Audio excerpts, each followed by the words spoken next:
Hello, dear friends. Welcome to this program, our moments with God, our moments with the Word of God, with the love of God, with the passion of God, and also with the geography and the nature that God has provided us with, as well as our own spirit, our deep spiritual life, which the environment can always help us to get in touch with the creator of this universe.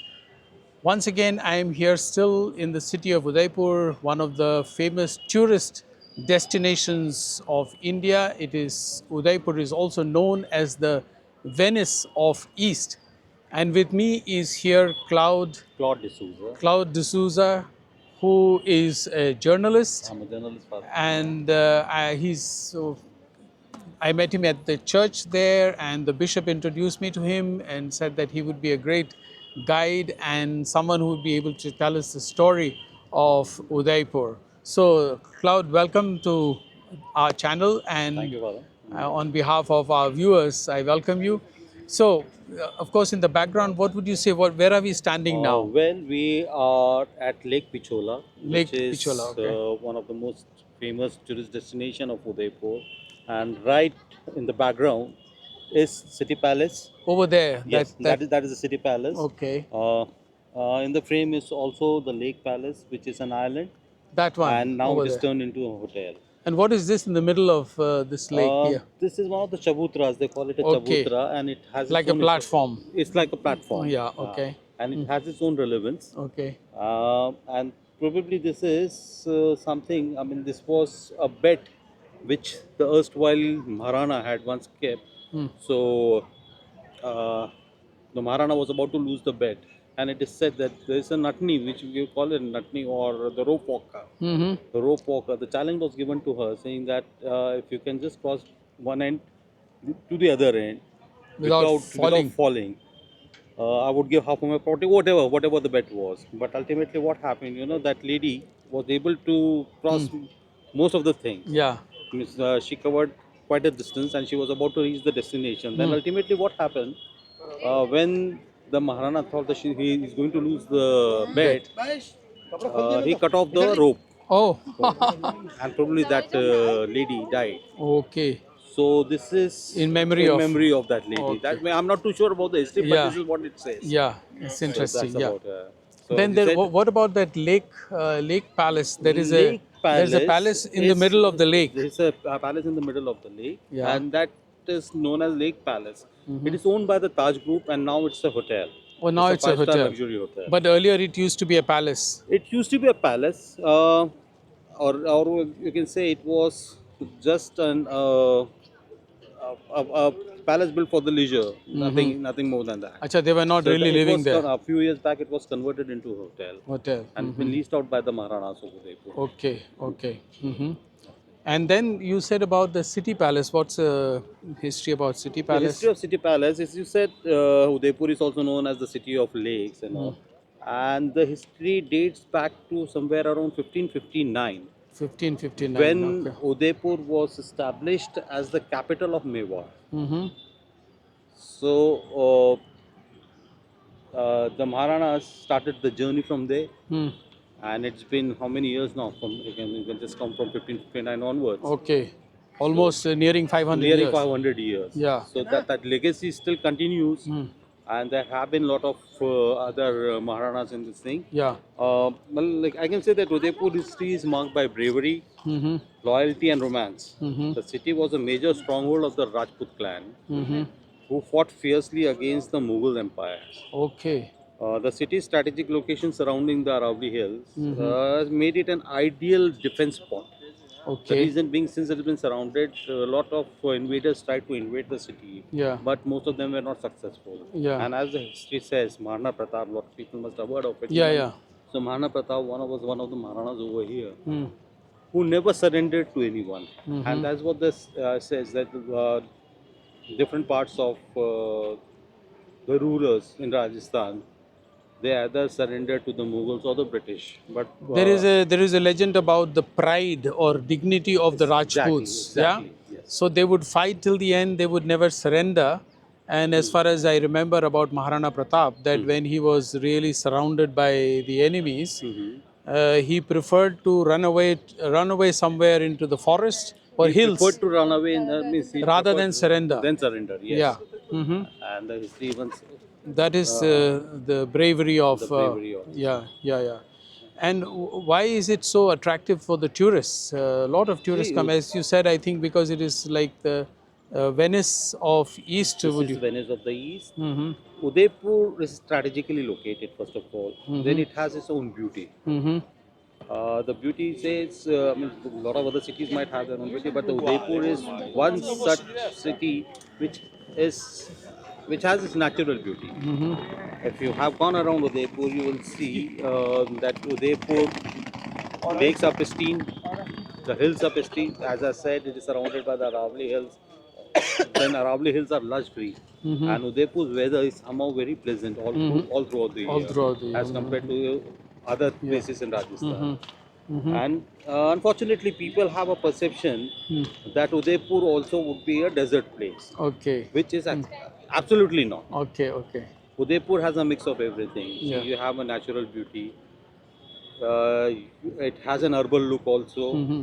All the facilities are available. Yeah. Then, Then besides that, it has another interesting combination. On one side, you have this natural beauty of lakes and the city palace and things like that, and on the other hand, there is a history of the Maharajas and Maharanas who ruled this place. uh-huh. So, besides the natural beauty, there is also a lot of history Mhm. connected to Udaipur.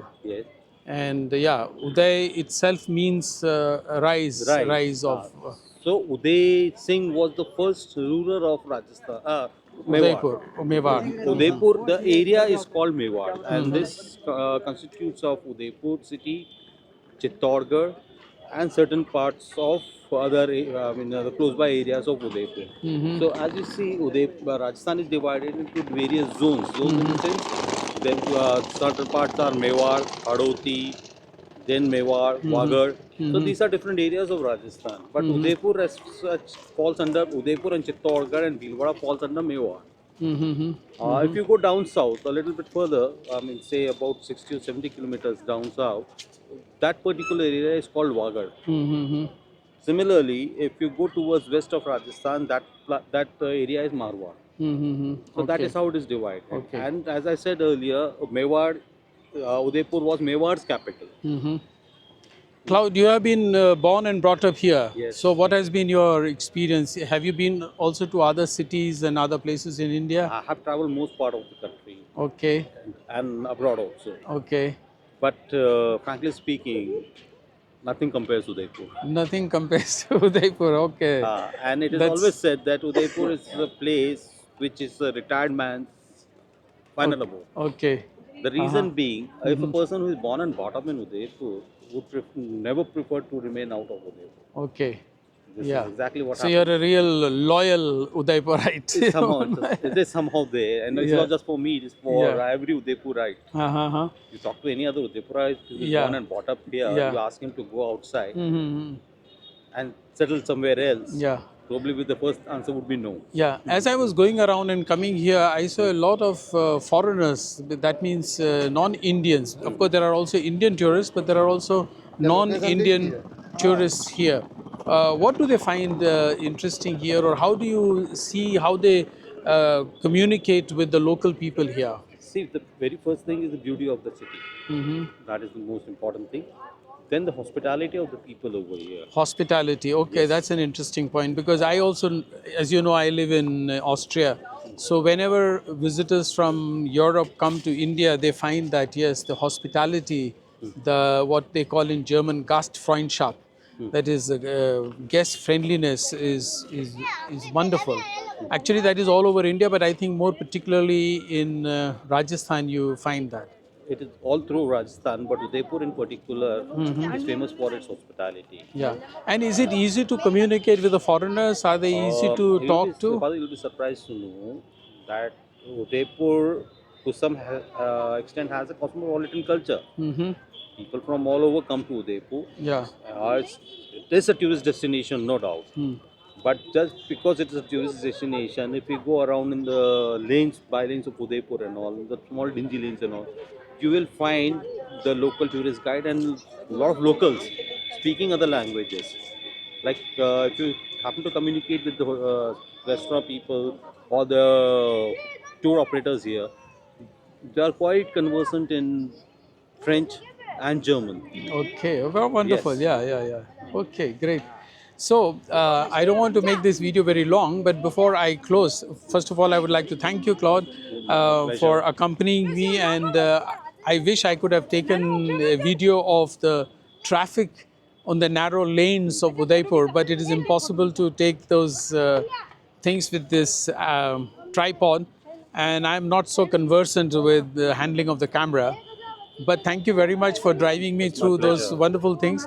And before I close, I think I will just show our viewers a little view of the lake and why it is known as the city of the of Venice of East. As you can see here, this is the other side of the lake. There is a bridge there, which you can see also looks like Venice. This place is so much with water, and the bridge is going. I don't know if there are boats also, and then there is a nice little restaurant type of thing where people are having their tea on the shore of this lake, and that looks wonderful. The Europeans particularly would enjoy that. And then, as you see around, that is the view of things on the lake, on the shore of the lake, and more clearly you can see the city palace there.